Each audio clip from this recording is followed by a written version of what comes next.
안녕하세요. 예, 평안하셨습니까? 우리를 불안하게 하는 것들이 많이 있었죠. 그 중에 하나가 메르스 괴담이었죠. 메르스는 결코 지역 사회로 그냥 퍼지는 것이 아니죠. 예, 그냥 퍼지는 것이 아니죠.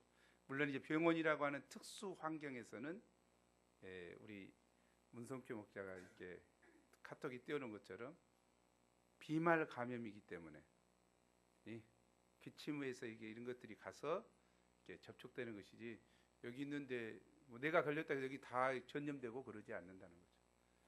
왜 그렇습니까? 사우디아라비아에서는 라마단을 하지만 뭐 수백만 수천만이 모이지만 일시에 거기에 전파되지 않는다는 거죠. 그것은 지역사회로 전파되지 않는다는 것이 증명된 것인데, 우리는 괜한 공포, 괜한 두려움에 빠지지 않는가 생각합니다. 얼마나 자녀를 사랑하였으면 서울에서 이제 내려오지 않겠다. 증상이 아무것도 없는데, 잠복기에서는 아무 전염되지 않습니다. 그래서 우리는 서울에서 내려온 성표 목자나 요서 옆에 가기 싫어할 이유가 하나도 없죠. 저들이 지금 연락하고 뭐 그런 거 아니거든요. 우리가 금지를 시켜야 됩니까? 예배 참석하지 마라, 우리한테 전염하니까. 뭐 그 괜한 공포가 흐르고 있는 것 같아요. 특히 어떤 사람들에게 흐릅니까? 애를 가진 엄마들에게 괜한 공포가 심하다 그래요. 쓸데없는 공포. 그래서 전문가들이 이야기하는 이야기는 듣지 않고 전문가가 아닌 사람들 이야기를 듣고 괜히 염려하고 그런 것 같습니다. 그러나 환자가 정말 접촉했을 때, 이제 환자는 열이 나고 기침하고 폐렴처럼 이제 가겠죠. 그래서 그런 것들이 이렇게 우리에게 접촉됐을 때, 혹시 옆에 열 있고 이런 사람이 있고, 그런 사람에게 때는 가까이 가서는 안 되겠죠. 그러나 그러지 않으면 열 없죠, 전부 옆에. 그러면 염려할 거 하나도 없어요. 그리고 우리가 이제 예방하는 방법은 그 카톡에 오른 것처럼 그런 방법이 아니고, 예방하는 방법은 손을 꼭 씻는 게 가장 중요하겠죠. 손을 씻고, 또 기침하는 사람들이 주의하게 기침을 해주고 마스크를 착용하든지 뭐 그렇게 하는 것은 도움이 되지만, 그 외 방법들은 도움이 전혀 안 되죠. 그래서 우리가 그것을 알아야 될 것 같습니다. 제가 왜 그렇게 이 이야기로부터 시작합니까? 오늘 예수님이 권세 있는 말씀을 증거했는데 사람들이 메시아다 아니다, 배우지 않는 사람이 뭘 어떻게 저런 말씀을 증거할까 하고 논란이 많았죠. 그런데 예수님의 말씀이 무엇이었습니까? 예수님은 28절 29절에서 말씀하셨습니다. 28절 29절 말씀 읽고 읽겠습니다. 함께 시작. 예수께서 성전에서 가르치시며 외쳐 이르시되 너희가 나를 알고 내가 어디서 온 것도 알거니와 내가 스스로 온 것이 아니니라. 나를 보내시는 참되시니 너희는 그를 알지 못하나 나는 아노니 이는 내가 그에게서 났고 그는 나를 보내셨음이니라 하시니라. 예수님은 친히 자신이 하나님으로부터 왔고 하나님께서 보내신 메시아여 그리스도이심을 증거하십니다. 논란을 잠재우시는 것이죠. 우리가 이것을 깊이 알고 영접해야겠습니다. 그리고 그분이 하늘에서부터 오신 그분이 우리 메시아 되신 예수 그리스도께서 초막절 마지막 날 끝날에 성전에 서서 외치셨습니다. 뭐라고 외치셨습니까? 누구든지 목마르거든 다 내게로 와서 마시라. 나를 믿는 자는 그 배에서, 성경에 이른 것 같이 그 배에서 생수강이 흘러나오리라. 참 생각을 해보면 불신 지옥, 믿음 천국 뭐 이렇게 외치는 사람들이 있는데 예수님도 그러셨는가 모르겠어요. 괜히 성전에서 일어서 가지고 큰 소리로 외쳤어요. 아마 심정이 충만해서 외치셨을 것 같아요. 어떻게 누구든지 목마르거든 내게로 와서 마시라. 나를 믿는 자는 성경에 이른 것 같이 그 배에서 생수의 강이 흘러나리라. 예수님이 외치신 것 같아요. 애탄 마음. 근데 이 말씀을 이제 보겠습니다만은 2부만 봅니다. 1부는 가서 읽어보시고 오늘 서간 쓰시면서 읽어보시고 2부만 하겠습니다. 왜냐하면 2부 이 말씀을 뭐 백바나바 선교사님처럼 50번 제가 못 읽고 자주 읽으려고 노력하면서 보는데 결론이 이 말씀인 것 같아요. 오늘 결론이 이 말씀. 37절, 38절 말씀이죠. 명절 끝날 곧 큰 날에 예수께서 서서 외쳐 이르시되 누구든지 목마르거든 내게로 와서 마시라. 우리가 이 말씀의 배경을 알려면 초막절에 대해서 알아야 되죠. 초막절은 이스라엘의 3대 절기 중에 하나입니다. 레위기서 23장에서는 7월 15일부터 초막절을 지키라고 규정하고 있습니다. 사람들은 종려나무 가지와 입이 무성한 나무의 가지와 시냇가의 버드나무 가지를 꺾어서 초막을 만들었고 7일 동안 그 초막에서 지냈습니다. 이는 하나님께서 이스라엘 백성을 애굽에서 인도하신 후 광야 40년간 장막에서 살던 것을 기억하기 위함이었습니다. 특별히 초막절은 비나 물과 밀접한 관련을 가진 명절이었습니다. 그래서 첫째 날에서 일곱째 날까지 아침마다 계속되는 물과 관련된 행사가 있었습니다. 그것은 성전을 출발하여 수문을 통과한 후 실로암 못으로 내려가는 제사장들의 행렬이었습니다. 제사장들이 줄을 서서 쭉 갔죠. 그 중에 이제 한 사람, 지정된 한 제사장은 금 주전자에 실로암 못에 물을 떠 담았습니다. 그리고 그것을 들고 성전으로 향합니다. 금 주전자를 든 제사장이 수문에 다다를 무렵에 트럼펫이 3번 울리고 둣다리던 사람들은 너희가 기쁨으로 구원의 음을 들에서 물을 기르리라 하는 이사야서 이 12장 3절 말씀을 합창했습니다. 황금 주전자를 받쳐 들고 그들은 즐거운 나팔 소리와 함께 수문에서부터 예루살렘 성전으로 행진하여 돌아와 제단 옆에 있는 대야에 물을 붓는 행사를 거행합니다. 동시에 제단 다른 편에 있는 대야에는 포도주를 부었습니다.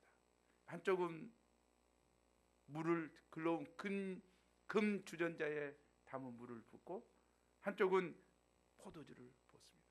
이렇게 물과 포도주가 부어질 때 성전 합창단들의 찬양이 웅장하게 울려 퍼졌습니다. 호산나 찬양 때처럼 시편 113편에서 118편에 해당되는 긴 찬송을 합창을 불렀습니다. 그리고 이 장면을 지켜보던 사람들은 오른손에는 종려나무 가지를 흔들고 왼손에는 추수한 과일을 들고 여호와께 감사하라, 여호와께 감사하라 이렇게 외쳤다고 합니다. 똑같은 행사가 7일 동안 반복되었습니다. 유대인들 사이에서는 물 깃는 행사의 즐거움에 참여해보지 않는 사람은 인생의 즐거움을 맛보지 못한 사람이라고 할 정도로 아주 그냥 감사하며 기쁨으로 축제를 했습니다.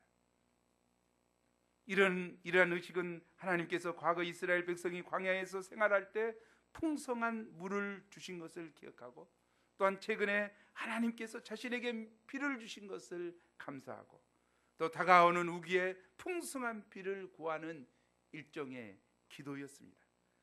그러나 제8일에는 물을 붓는 의식을 거행하지 않았습니다. 대신에 하나님께 희생 제물을 드렸습니다. 역사가 요세푸스에 의하면 이날에는 황소 1마리, 수양 1마리, 그리고 어린 양 7, 어린 염소 새끼 1마리, 함께 속죄를 드리기 위해서 드렸다고 합니다. 이날은 물의 의식이 없는 날입니다. 하나님의 백성들이 속죄를 위해서 제물을 바쳐드리는 그날에 예수님께서는 모여든 수많은 사람들을 향해서 외치셨습니다. 우리 함께 외쳐보죠. 누구든지부터 마시라까지. 시작. 서서 예수님이 외쳐서 우리가 쓸 수는 없죠. 제가 대신하겠습니다. 서서 누구든지 목마르거든 내게로 와서 마시라. 사실 이 예수님의 말씀은 축제 분위기와 맞지 않습니다. 초막절에 참석한 사람들은 상태가 어떠했을까요? 그 어느 때보다도 즐거워하고 있었습니다. 하나님께 대한 감사로 충만한 상태입니다. 그들의 가슴은 기쁨으로 충만해 있는 듯이 보입니다. 그들에게는 전혀 목마름이 없는 것 같습니다. 그런데 예수님은 이런 그들에게 누구든지 목마르거든 내게로 와서 마시라고 외치십니다. 이는 예수님께서 그들에게서 목마름을 보셨기 때문입니다. 겉으로는 화려하고 기쁨이 넘쳐 보이는 초막절 축제이지만 그것으로 채울 수 없는 영혼의 목마름은 예수님은 보셨습니다. 유대인들이 그토록 열정적으로 초막절 의식을 거행하면서 갈망하는 것이 무엇이었을까요? 우기에 적절하게 내려주실 비였습니다. 이른 비, 늦은 비가 적절히 내려야 그들은 농사를 지을 수 있습니다. 농사를 지어야 그들은 생명을 유지해 나갈 수 있습니다. 그러므로 그들의 기쁨은 농사를 통해 얻을 추수와 밀접한 관련이 있습니다. 이것이 하나님의 선물이요, 이 선물을 기대하면서 그들은 즐거워할 수 있습니다. 하나님의 선물인 생수를 기대하면서 그들은 성전에서 물 붓는 의식을 매일매일 거행했습니다. 그러나 그 물은 본질적으로 영혼의 목마름을 해결하지는 못합니다. 하나님께서 대지에 비를 풍성히 내려 곡식을 풍성히 거둔다 해도 그들의 영혼은 여전히 목마를 수 있습니다. 그들의 영혼이 하나님으로 채워지지 않는 한, 참 초막절이신 예수님께 나아가 예수님을 만나지 않는 한 그 어떤 축복도 그들의 영혼의 갈증을 해결할 수 없다는 것을 예수님은 잘 아셨습니다. 진정한 초막절 되시는 예수님께 나아오기를 간절히 기대하며 외치셨습니다. 출애굽기 17장에 보면 이스라엘 백성이 출애굽을 하여 니비딤 광야에 이르렀을 때였습니다. 그들은 그곳에 장막을 치고 잠깐 쉬고자 했는데 물이 없었습니다. 메마른 광야를 지나면서 마른 물이 없다는 것은 얼마나 힘든 일인지 모릅니다. 우리가 등산을 하며 또 우리가 행군을 할 때 무더운 날씨에 물이 없으면 정말 견디기 힘듭니다.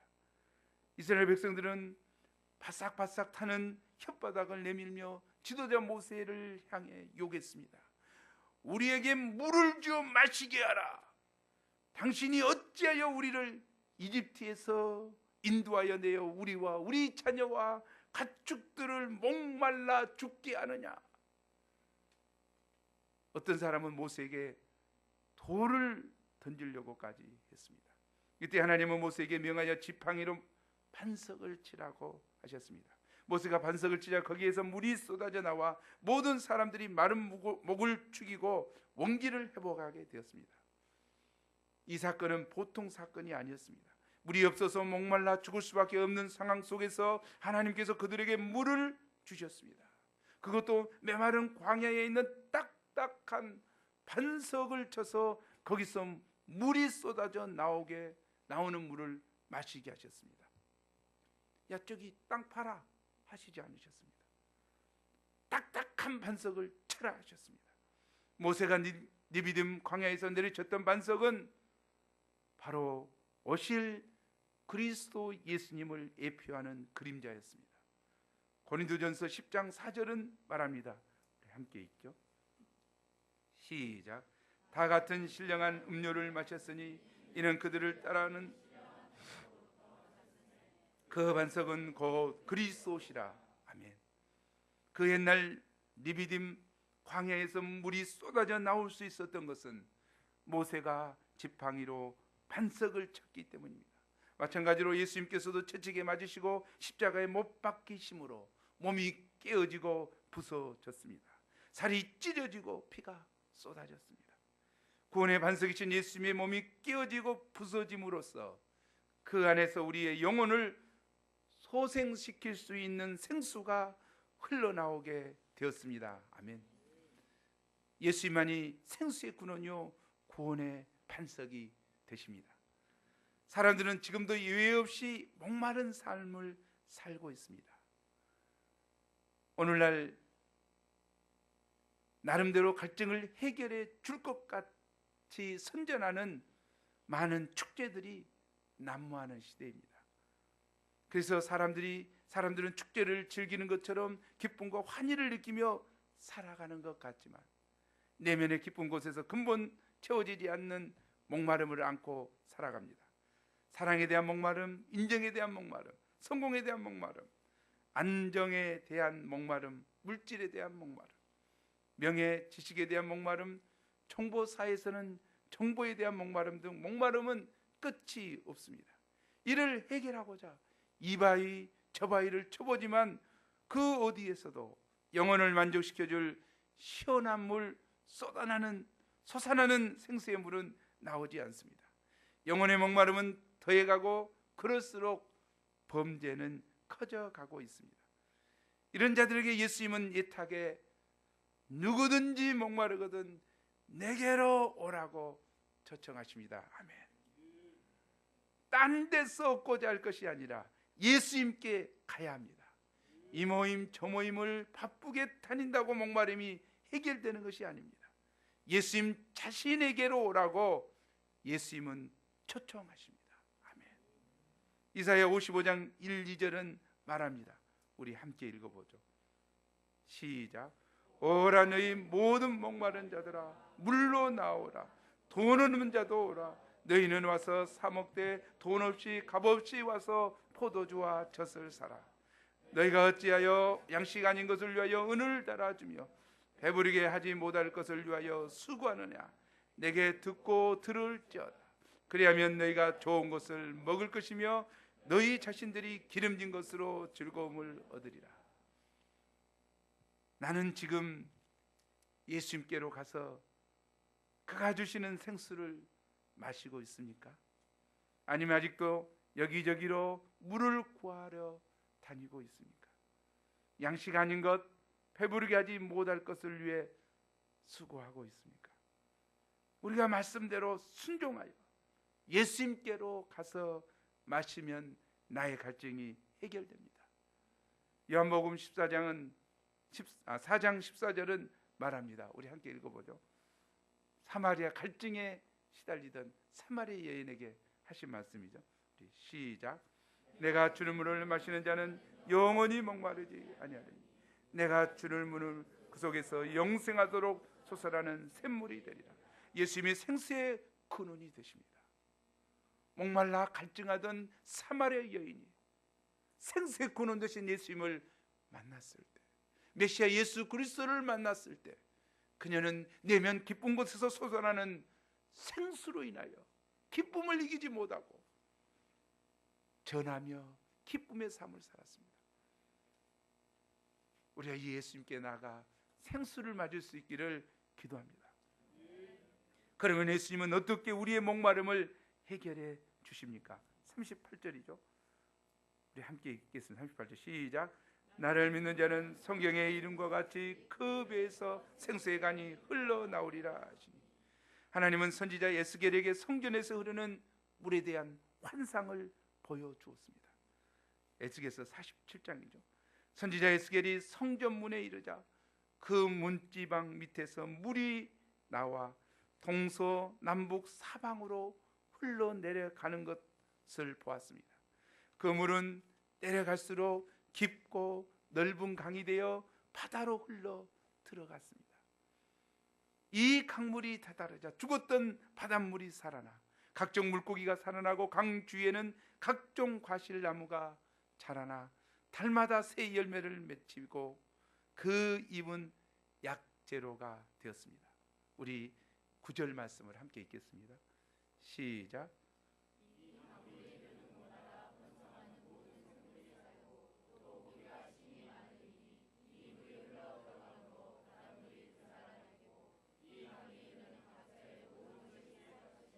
아멘.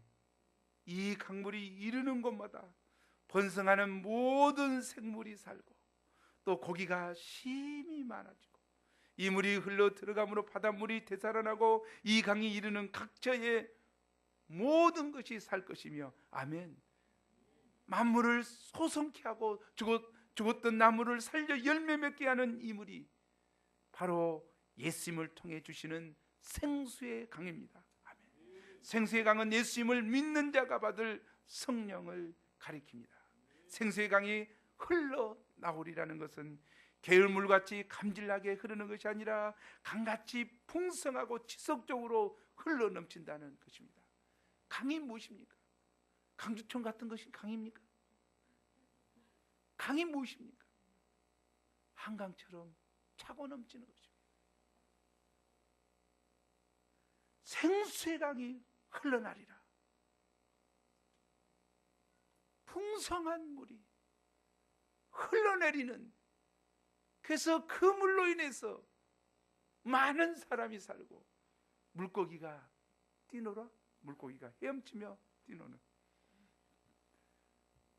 세상은 어디에도 무엇을 해도 강물같이 풍성하고 지속적인 만족을 얻을 수 없습니다. 그러나 성령 안에서는 사랑이 풍성하고 은혜가 풍성하고 진리가 풍성합니다.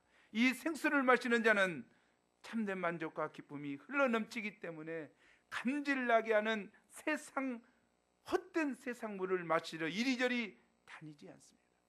참 중요한 것 같아요. 거듭났는가 거듭나지 않는가 중요한 것 같아요. 아직도 세상, 감질나는 세상 것을 추구합니까? 점검해 보시기 바랍니다. 정말 생수의 강이 흘러나는가? 필요해요. 거듭난 자는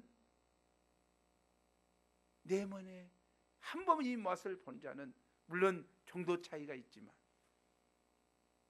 이 맛을 압니다. 결코 세상 헛된 것이 나를 만족시킨다고 생각지 않습니다. 그것 갖고 뭐 이야기하지 않아요. 예수님만이 나를 만족시킨다는데 이의가 없습니다. 이의가 없어요. 물론 세상 것이 좋아서 유혹받아요 이리저리 흔들릴 수도 있지만, 그러나 결코 그것이 영원히 즐길 것이라고 생각지 않습니다. 영원히 즐길 것이라고 생각하면 거듭난 거 아니에요. 점검이 필요합니다. 늘 주님과 동행하며 주님이 주시는 생수를 흘러넘치게 공급받고 이를 목마른 이웃에게 나누어주는 진정한 복의 근원이 됩니다. 아무리 저 사람이 돈이 많고 좋아도 예수님 전하고 싶은데 하는 마음이 있습니다. 그것이 없으면 거듭난 사람 아니에요. 저 사람이 너무너무 행복해 보인다, 뭐 많다. 그래 내가 움츠러들어 있지만 정말 예수님을 저 사람이 알아야 될 텐데, 이 마음이 있어야 된다고. 이 마음. 그 사람이 정말 생수의 맛을 본 사람이에요. 그 사람이 정말로 예수님을 아는 사람이에요. 그러나 너 좋겠다, 나 예수님 버리고 너같이 되고 싶다, 이거 아니에요. 이건 아니에요. 이건 아니죠. 이 진정한 복의 근원이 나누어주고 싶다는 것이죠. 복음을 전하고 싶어요. 비록 아무것도 없지만, 보잘것없지만 내게 있는 것 준다면 나는 예수님을 너에게 주고 싶다. 내게 있는 것 준다면 다른 무엇보다도 내가 믿는 예수님을 주고 싶다. 이 생수 대신 예수님을 주고 싶다. 이 마음이 간절한 거예요. 그러지 않으면 거듭난 것 아니라고 생각해요. 예수님을 참으로 모른다고 생각해요. 예수님을 구주로 영접했다고 믿지 않습니다. 저는 적어도 우리가 연약한 모습 가운데 있을지라도, 아직 잘 모른다 할지라도 거듭났다면 예수님을 주고자 할 것입니다. 여기 그 배에서라고 한 것은 심령 깊숙한 곳, 내면의 깊은 데서부터 생수의 강이 흘러나올 것을 가리킵니다. 예수님이 우리의 영혼의 목마름을 근본적으로 해결해 줄 수 있는 것은 믿는 자에게 성령을 주시기 때문입니다. 성령 하나님께서 내 안에 계시기 때문입니다. 내 안에 계셔서 그분에서부터 오는 기쁨과 만족과 감사가 있습니다. 예수님은 생수의 근원이 되십니다. 예수님께 나올 때 생명의 풍성함을 누리게 됩니다. 어떤 사람이 비유하기를 예수 믿고 사는 사람은 사막의 낙타와 같고, 내가 메르스를 이야기한 이유가 알죠? 이 낙타 이야기가 모르고 나 준비했는데 오늘 집사람한테 낙타하고 사스마라하고 얘기했더니 왜 갑자기 낙타 이야기를 해? 낙타 이야기 하지 마세요. 메르스 때문에. 그래서 나는 전혀 생각 없이 했는데, 그래서 메르스로부터 지금 내가 이야기를 시작한 거예요. 이거 참 그러구나. 메르스에 대한 정확한 지식이 있어야 되는구나. 낙타는 그 몸속에 물을 충분히 저장할 수 있기 때문에 아무리 메마른 사막을 지나가도 목이 마르지 않습니다. 그러나 사슴은 그 몸에 물을 저장할 수 없기 때문에 금방 지쳐서 쓰러질 수밖에 없습니다. 사슴이 겉보기에는 얼마나 아름답고 멋있습니까? 화려한 뿔, 보석처럼 알알이 박힌 꽃무늬들, 예수에 젖은 눈, 정말 사슴은 아름다운 동물이에요. 이 가냘픈 다리, 우리가 원하는 다리 아닙니까?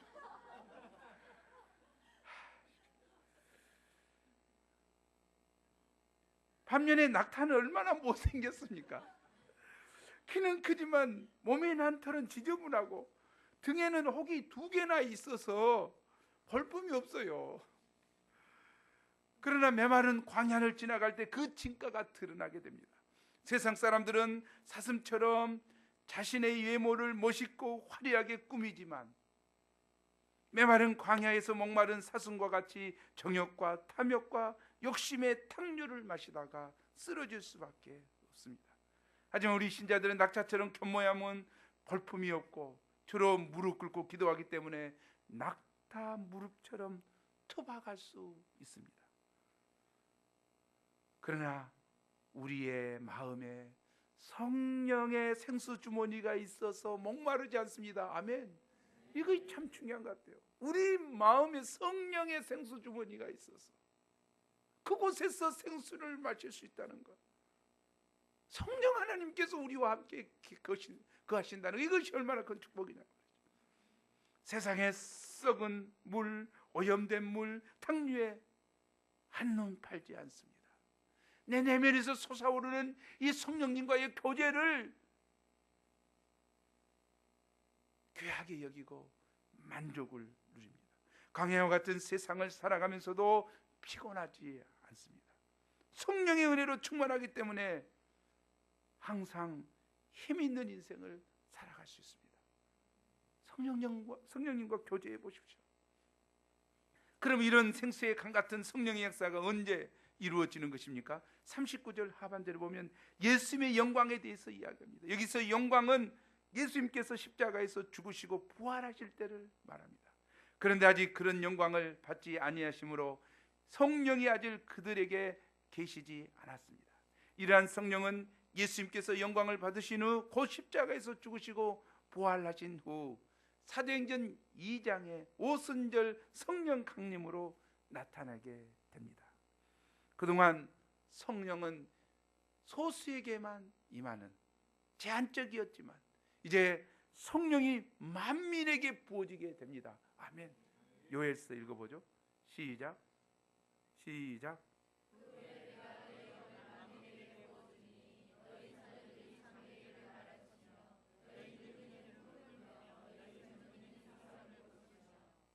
내가 내 영을 만민에게 all people 만민에게 부어주겠다. 오늘날 이 말씀은 어떻게 성취됩니까? 우리가 예수님을 믿을 때 나타나게 됩니다. 교회에 주시는 약속이기도 합니다. 오늘날 우리들은 교회 시대, 성령 시대에 살아가는 자들로서 예수님의 예언의 말씀이 모두 성취되는 시대에 살아가고 있습니다. 이 시대는 과거 어느 시대와 비교할 수 없을 정도로 생수의 강이 흘러넘치는 활발한 성령의 역사가 일어나는 시대입니다. 아멘. 우리가 죄를 온전히 회개하고 구주이시오 만왕의 왕이신 예수님을 믿을 때 우리 안에 성령께서 들어와 내주하실 뿐만 아니라 흘러넘치는 충만함의 역사가 일어나게 됩니다. 그래서 자신뿐만 아니라 주위 모든 사람들이 소생하는 은혜를 누리게 됩니다. 그러면 우리가 마음 가운데 성령의 생수가 항상 흐르게 하기 위해서 어떻게 해야 됩니까? 영적 갈망이 있어야 하는데요. 첫째, 힘써 기도하고 말씀을 가까이 해야 합니다. 매일 일용할 양식을 먹고 써서 먹고 소감을 깊이 써야 합니다. 우리가 말씀과 기도를 가까이 할 때 성령 친화적인 사람이 됩니다. 성령의 생수가 흘러넘치는 것은 무슨 특별한 은사를 받은 사람만의 몫이 아닙니다. 작은 일에 감사하고 적극적으로 하나님을 찬양하는 자에게도 임하게 됩니다. 둘째로, 성령의 생수가 항상 흐르기 위해서는 죄를 멀리해야 됩니다. 이것이 참 심각한데요. 죄는 우리 내면을 혼탁하게 합니다. 은밀하게 죄를 즐기게 되면 죄의 쓰레기가 쌓입니다. 죄는 성령의 샘을 막아버립니다. 그러므로 죄를 미워하고 죄를 멀리해야 합니다. 에베소서 4장 30절은 하나님의 성령을 근심케 하지 말라고 했습니다. 데살로니가전서 5장 19절은 성령을 소멸케 하지 말라고 했습니다. 이는 성령의 불을 끄지 말라는 것입니다. 죄는 내 마음에 타오르는 거룩한 열정의 불을 꺼버립니다. 대신에 욕망의 불이 타오르게 합니다. 그래서 욕망의 불이 타오르면 반복해서 죄를 범하게 됩니다. 죄를 멀리하고 힘써 말씀과 기도, 찬송을 가까이 해야겠습니다. 셋째로, 힘써 복음을 전해야 합니다. 웅덩이와 샘의 차이가 무엇입니까? 웅덩이는 물이 고이기만 하고 흘러보내지 않습니다. 그러니 썩습니다. 그러나 샘은 계속해서 물을 흘러보내기 때문에 항상 신선합니다. 우리가 하늘의 생수를 받았으면 열심히 흘러보내야 합니다. 그래야지 항상 새롭고 감동이 있고 신선한 삶을 살게 됩니다. 아멘. 우리가 길을 쓰고 총알 전도를 하고 복음을 전해야 될 이유가 바로 여기에 있습니다. 아멘. 하나님의 사람 A.W. 토저는 성령 충만함의 참된 표시로 다음과 같이 말했습니다. 성령 충만함을 사모하는 자가 또 추구해야 될 것이기도 하겠죠. 그리고 표시도 되겠죠. 첫째가, 성령 충만한 사람은 행복하기보다 거룩하기를 열망합니다. 거듭나지 않는 사람도 행복을 열망합니다. 자기 중심적인 크리스천도 행복을 열망합니다. 마치 신앙생활의 목적이 자기 행복을 찾는 것이라고 생각합니다. 이런 분은 세상과 구별된 거룩한 삶보다 자기 행복을 열망합니다. 그러나 성령의 충만함을 받으면 행복하기보다 세상에서 하나님의 백성답게 구별된 삶을 살아가는 것을 강렬하게 열망합니다. 아멘. 둘째, 성령 충만한 사람은 모든 일에 하나님의 영광이 나타나기를 열망합니다. 성령 충만한 사람은 비록 자신은 욕과 손해를 당한다 하더라도 하나님의 영광이 드러나기를 원합니다. 나에게 유익이 되는가에 집중하지 않고 하나님께 영광이 되는가에 집중합니다. 아멘. 셋째, 성령 충만한 사람은 십자가 지기를 열망합니다. 여기서 십자가는 그리스도의 뒤를 따라가는 신앙의 결과로 짊어지는 특별한 고난과 고통입니다. 성령 충만한 사람은 자녀들을 하나님의 자녀로 키우는 고난을 사랑합니다. 힘들죠. 성령 충만한 사람은 양들에게 복음을 전하고 예수님의 제자로 키우기 위한 고난을 사랑합니다. 성령 충만한 사람은 하나님의 뜻대로 직장 생활을 하며 당하는 고난과 고통을 사랑합니다. 이것이 성령 충만한 사람이 사모하는 것이요, 성령 충만한 사람의 표시입니다. 예수님의 말씀을 인해 무리들 가운데 장론이 일어났습니다. 그리스도다? 아니다. 그러나 잡으러 갔던 아랫사람들은 예수님의 말씀을 듣고 그만 감동을 받고 예수님을 잡지 못하고 그대로 왔습니다. 니고데모는 예수님을 변호해 줬습니다. 결론적으로 주님은 누구든지 목마르거든 내게로 와서 마시라고 말씀하십니다. 예수님 외에 다른 데로 가면 우리 인생의 목마름이 결코 해결되지 않을 뿐 아니라 영혼의 기갈로 상하고 병들고 파멸에 이르기 때문입니다. 성경은 말합니다. 우리 함께 읽어보죠. 시작. 내 백성이 두 가지 악을 행하였나니 곧 그들이 생수의 근원 대신 나를 버린 것과 스스로 웅덩이를 판 것인데 그것은 그물을 가두지 못할 터진 웅덩이들이니라. 생수의 근원 대신 예수님을 버리고 스스로 웅덩이를 팠는데 물을 가누지 못할 웅덩이를 팠다. 이것이